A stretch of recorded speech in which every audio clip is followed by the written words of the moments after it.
Well, Laura got an incredible score on 23.1. Definitely no need to redo that workout. Oh wait, we have a problem.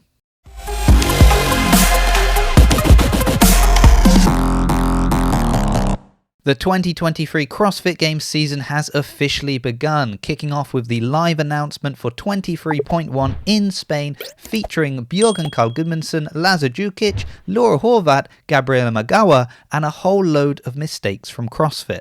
Now, some of these mistakes are relatively small, not that that necessarily means we should give them a pass. Some of the mistakes are much bigger, and CrossFit is owning up to that. But again, that doesn't necessarily mean we should give them a pass either. And there might even be one mistake that could potentially be a positive.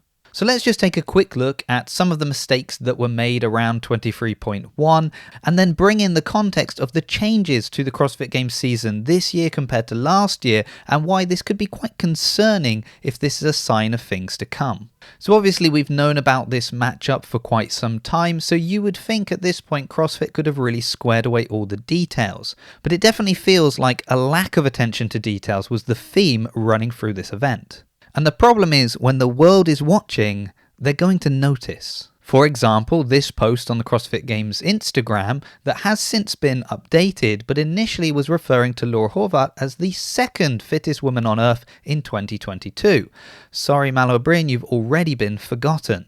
As I said, that post has now been updated to reflect that she was the third fittest woman on earth in 2022, but is that because people like Brian Friend were pointing out publicly that these were the kind of mistakes being made? And speaking of Brian Friend pointing out mistakes, he also didn't let it slip by that they had posted up the wrong time cap for the workout as well. And yes, we all make mistakes, and maybe these are relatively small mistakes in the grand scheme of things. But what is it that they say? He that is faithful in least is faithful in much. Or we could say, if you don't pay attention to the small details and you make mistakes there, well, you're very likely to make mistakes in some of the big details too. And let's not forget that in the world of CrossFit, paying attention to the small details is incredibly important. Remember last year when the clocks changed in certain countries, and that meant that some athletes missed the deadline for submitting their scores? Well, that small mistake or lack of attention to a minor detail, well, that cost them their game season. And what about the big details? Well, of course, that's got to be the misloading of the women's bar, meaning that those scores are now no longer valid. And yes, CrossFit are holding their hands up and taking responsibility for this mistake. Good on them. But it doesn't change the fact that you're now forcing these athletes to redo the workout. And I know that a number of athletes will choose to redo this workout. So we could say, well, maybe they were going to choose to redo it anyway. But let's remember that choosing to redo it indicates it is your choice. If an athlete has given it their all because the world is watching, they are happy with their score, how should they feel now that they are being forced to redo the workout because of a mistake that was not their own? Or was the mistake theirs? Because if this is a mistake that the community can really get behind and start talking about. For example, some people are saying, well, it is the athlete's responsibility to check the weight on the bar. And that's absolutely correct in a normal situation. It would be the responsibility of the athlete to make sure the bar is loaded correctly. They couldn't blame their judge or their affiliate owner. It's up to them. But should that be the same when CrossFit are the ones that have set up the workout? And if that is the logic that we want to follow, that just because CrossFit set it up does not mean the athlete should assume that it is correct and they should have double checked, well then we should have also expected them to pull out a ladder and a tape measure to make sure that the wall ball targets were the correct height. Oh, but that's different, because just looking at a bar, I can tell if it's loaded correctly. If I see the bar, I count the weight plates, I can tell if that's 95 pounds on the bar or not, just doing some quick maths. But here's another problem. It was never going to be 95 pounds on the bar, because Spain, like the majority of the world, are using kilograms. So we're already looking for a kilogram equivalent, which usually ends up being slightly more than the weight in pounds anyway, especially if you're doing it in your local affiliate and they have a limited selection of fractional plates. So we can just add this as another bullet point to the list of reasons people have that feel that CrossFit, if it truly wants to be a global sport, should switch to using kilograms as the majority of weightlifting sports tend to do. But just because we've got this pound-kilogram conversation doesn't give them a pass for misloading the bar.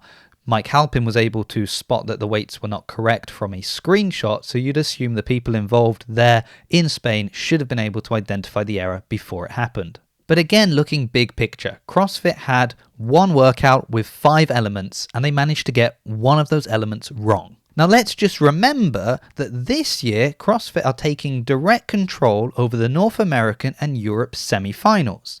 Now we would assume the reason for that is if they have full control, they can make sure that these events run even smoother than before. But will looking at what's happened with 23.1 fill us with confidence on them running all these semi-finals. But then, is that a fair comparison? Can we really compare semi-finals to an open announcement? Well, in the lead up to the Open, CrossFit have been driving the narrative that the Open is important, not just as a community event, but it's truly important for the elite athletes as well. Get as many people as possible involved, get them to bring up the worldwide ranking, the strength of field calculation to earn more spots for your region. Even if we know that the maths doesn't really work just based on Open and quarterfinals to get you more spots for your region. But still, if CrossFit want to drive this narrative that the Open matters, it is important, well then they need to demonstrate that in their execution, paying attention to these small details, and of course the big ones too. But what about that positive mistake that I mentioned? Well, there was another error that occurred while all of this was going on, and that was that the app went down and people couldn't log in. Now, I am more willing to give CrossFit a pass on this one because this does happen, particularly when there's a huge amount of traffic. So we could look at this as a good thing, just demonstrating that so many people were interested in the Open that it caused it to crash. And of course, we don't want the mistakes around 23.1 to subtract in any way from what the athletes did, the incredible performances that they put up, or even what the community is now doing all around the world in local boxes taking on 23.1. I know I've already done it, and I made sure my barbell was loaded correctly. But yes, the community is doing their best to support the CrossFit Open. It would just be nice to feel that CrossFit is doing the same. That being said, of course, this is just week 1 of 3, so it can only go up from here.